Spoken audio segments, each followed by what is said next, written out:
Bonjour et bienvenue dans ce nouvel Astro Recap, le format qui résume les actualités spatiales des 2 dernières semaines. Ici, on vous résume les actualités des agences, entreprises, décideurs, qui chaque jour contribuent à l'avancement de la conquête spatiale et de l'humanité. Alors vous êtes prêts?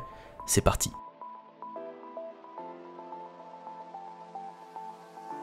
Tout d'abord, commençons comme d'habitude par la partie autour du Starship et voyons les progrès excitants qui ont été réalisés ces 2 dernières semaines.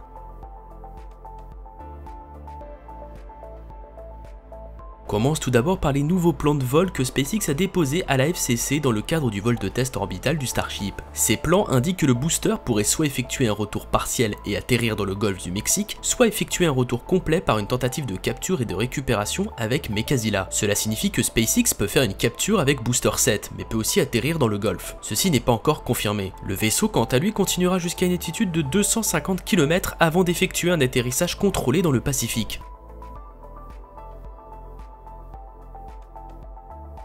Le Booster 5 a dit adieu au Rocket Garden et a été transféré dans le Mega Bay.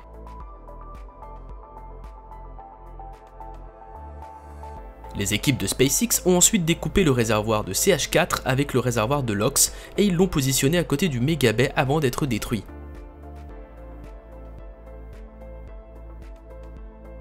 Le réservoir de test B7.1 a effectué un test cryogénique avec le Can Crusher. Le test semble être un succès.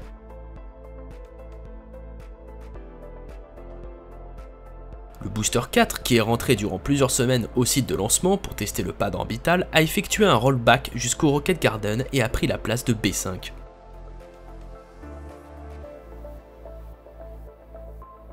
La mystérieuse boîte blanche, qui sert finalement à charger des satellites Starlink dans les chips, a été accrochée au pont roulant du High Bay et a été rapprochée de la porte d'S24. Nous supposons que quelques satellites y ont été chargés.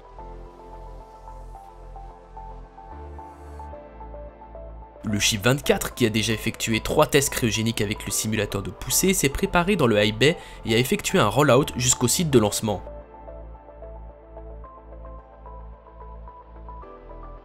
Ce dernier a été placé sur le pad suborbital B pour effectuer prochainement des mises à feu statiques.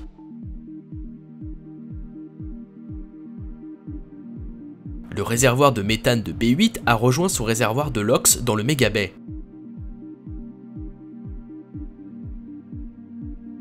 Quelques heures après, il a été complètement empilé sur ce dernier. B8 est maintenant assemblé.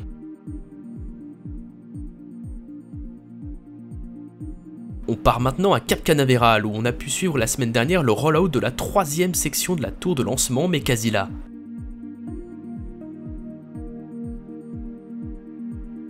Une fois arrivé au pad 39A du Kennedy Space Center, le segment a été attaché à la grue LR 11350 et a été installé sur l'édifice.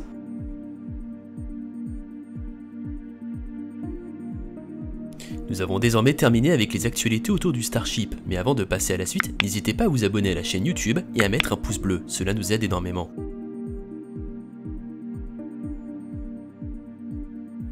Le lancement de ces 2 dernières semaines est bien entendu Capstone. Après des mois de report, une fusée Electron de Rocket Lab a envoyé le satellite dans l'espace le 28 juin. Le lanceur ne disposait pas de caméra embarquée pour être plus léger et avoir plus de bandes passantes. Capstone est un CubeSat de la NASA, première mission du programme Artemis. L'objectif est de tester une nouvelle orbite, l'orbite de halo presque rectiligne ou NRHO. Elle sera utilisée par la Gateway, la future station habitée en orbite autour de la Lune. Cependant, cette orbite très particulière n'ayant jamais été testée avant, la NASA a donc commandé ce petit satellite pour en tester la stabilité. L'étage supérieur d'Electron, nommé Lunar Photon, a par la suite réalisé plusieurs allumages pour mettre Capstone en route vers la Lune. Grâce à ses performances exceptionnellement bonnes, il a pu réaliser un allumage de moins que ce qui était initialement prévu. Capstone s'est finalement séparé du Lunar Photon pour continuer sa route vers la Lune. Cependant, peu après la séparation, la NASA a perdu la communication avec le satellite. La nouvelle sonde spatiale ne transmettait plus rien. Heureusement, le problème était d'origine informatique et a été finalement réglé. Capstone est actuellement en route vers la Lune et se placera en orbite autour de notre satellite naturel en novembre.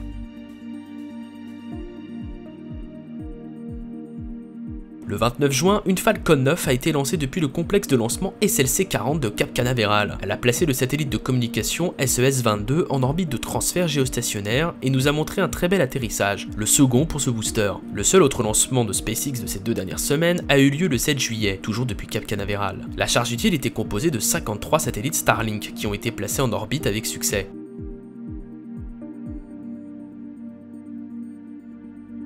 Le même jour, une fusée Soyouz 2-1B a lancé un satellite de positionnement GLONASS-K pour le compte des forces aérospatiales de Russie depuis la base de lancement de Plesetsk. GLONASS est l'équivalent russe au GPS américain et est comme ce dernier un système militaire. Il s'agit du 4e GLONASS-K lancé, une version améliorée des précédents satellites GLONASS.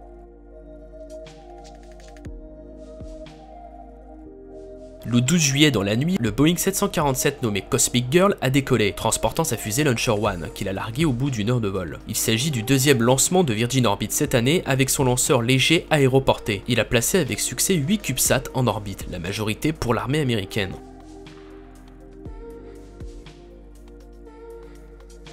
Le 1er juillet, une fusée Atlas V du LA a placé 2 satellites militaires américains directement en orbite géostationnaire. Un de ces satellites servira à détecter des missiles, l'objectif du second satellite n'étant pas connu.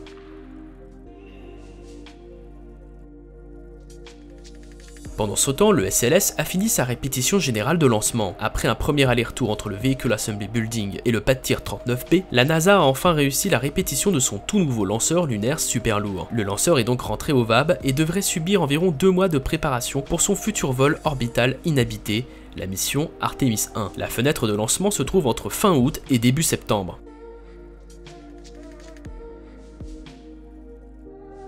Le 27 juin dernier, une longue marche 4C a envoyé en orbite le satellite d'observation de la Terre Gaofen 1203. Le 425e tir d'une fusée de la famille Longue Marche a été un succès.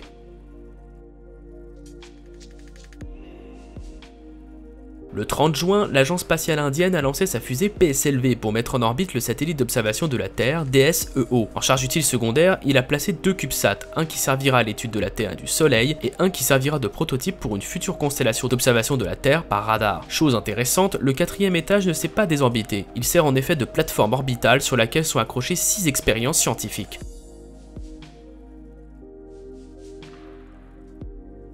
En France, la startup Venture Orbital Systems a réalisé de grosses annonces. L'entreprise a réalisé une levée de fonds de 10 millions d'euros et suite à cela, changé de nom pour devenir Latitude. L'argent récolté va servir notamment pour réaliser le premier test de leur moteur fusée Navier. Des tests du système d'allumage ont d'ailleurs déjà eu lieu. Zephyr, la fusée développée par l'entreprise, sera propulsée par 9 moteurs et devrait être capable de placer une charge utile de 100 kg en orbite basse.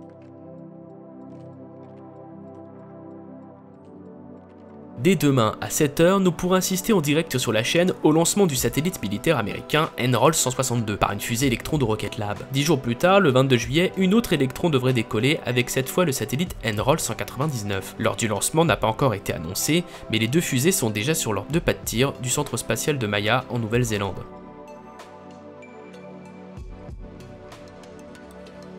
Parmi les autres lancements des 2 prochaines semaines, le plus intéressant sera le vol inaugural de Vega C, le nouveau lanceur léger européen depuis le centre spatial guyanais. Le décollage de cette version améliorée de Vega est prévu pour le 13 juillet à 13 h 13.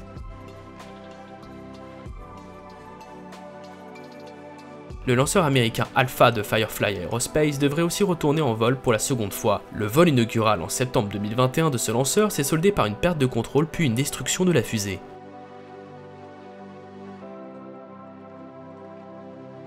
Sauf en cas de report, nous devrions voir le 15 juillet à 2 h 44 du matin le lancement d'une Falcon 9 de SpaceX avec comme charge utile une capsule cargo Dragon. L'amarrage à l'ISS aura lieu dans les jours qui suivent.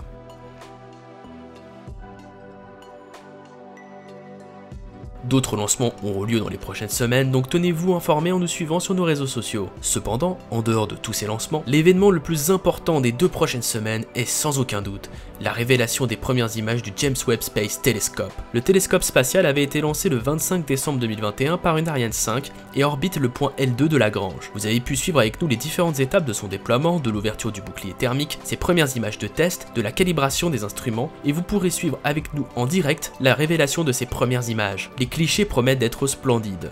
Les premières prises de vue réalisées pour les tests des instruments étaient déjà bien au-dessus de ce qui avait été envisagé jusque-là par la NASA. Rendez-vous donc mardi 12 juillet à partir de 16 h 15 en direct sur la chaîne.